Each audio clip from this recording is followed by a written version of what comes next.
Pune police आणि आंबेडकर यांच्यात वाद चिघळलेला आहे। दलित महिलेला जातीवाचक शेरेबाजी केल्याचा पोलिसांवर आरोप केला गेलाय। पोलिसांवर गुन्हा दाखल करण्याची मागणी आंबेडकर यांनी केली आहे। तुमच्या तोंडाने सांगा। बरोबर आहे, तुमची मागणी आहे की गुन्हा दाखल करा। मी बोलतो, एक मिनिट मी बोलतो। कुठला गुन्हा नाव घ्या। तुमची मागणी आहे अॅट्रॉसिटीज गुन्हा आणि इतर कलमांचा तुमच्या दाखल पत्रामध्ये अॅट्रॉसिटीचा उल्लेख आहे की नाही? आमचे पत्रामध्ये आम्हाला जे लीगल कन्सल्टन्सी झाले त्याप्रमाणे आम्ही आपल्याला दिलेले अहो, आहे। ऐका ना साहेब, मी जर उद्या चोरीची कंप्लेंट केली तर तुम्ही मर्डरचा गुन्हा तर दाखल नाही करणार आहात ना? बरोबर आता आहे, कॉमन सेन्स सीबी लेवलच्या आम्ही लोकांमध्ये आपल्याला असतो ना। रायटिंग मध्ये दिले आहे। ठीक आहे रायटिंग मध्ये नको आम्हाला। साहेब, आमची मागणी काय होती तुम्ही एकदा तुमच्या तोंडाने सांगा। यावर सुजात आंबेडकर यांची प्रतिक्रिया समोर आली, ती पाहूयात।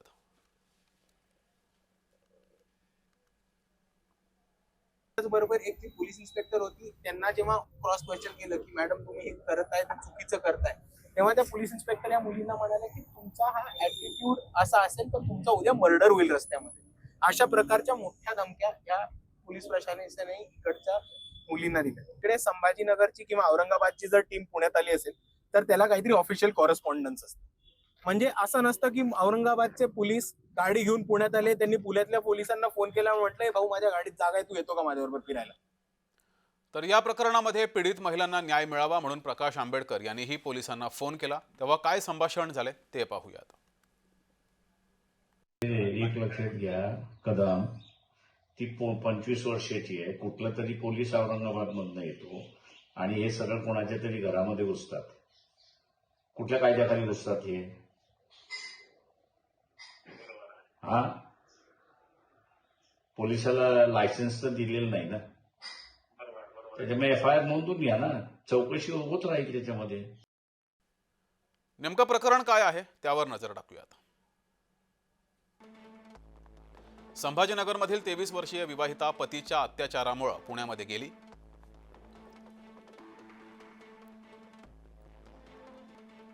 पीडितेच्या मदतीसाठी काही तरुणींनी पुढाकार घेतला।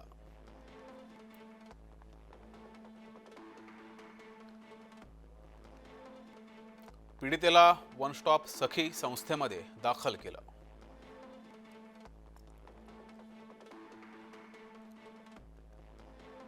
पीडितेला मदत केल्यानं तिच्या नातेवाईकांमध्ये संतापाची लाट उसळली।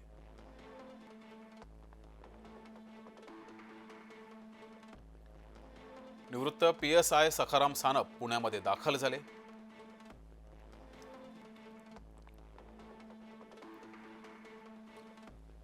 सखाराम सानप पीडितेचे नातेवाईक आहेत।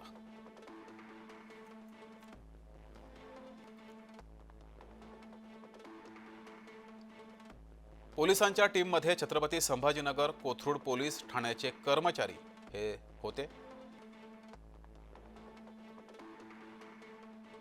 कोणतीही पूर्वसूचना न देता पोलीस पीडितेच्या घरी पोहोचले।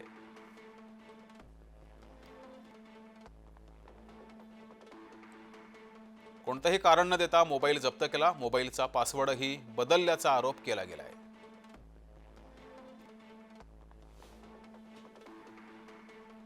कोथरूड पोलिसांनी जबरदस्ती पोलीस ठाण्यामध्ये नेलं असाही आरोप केला गेलाय। तसंच जातीवाचक शिवीगाळ केल्याचा तरुणीनं आरोप केलाय।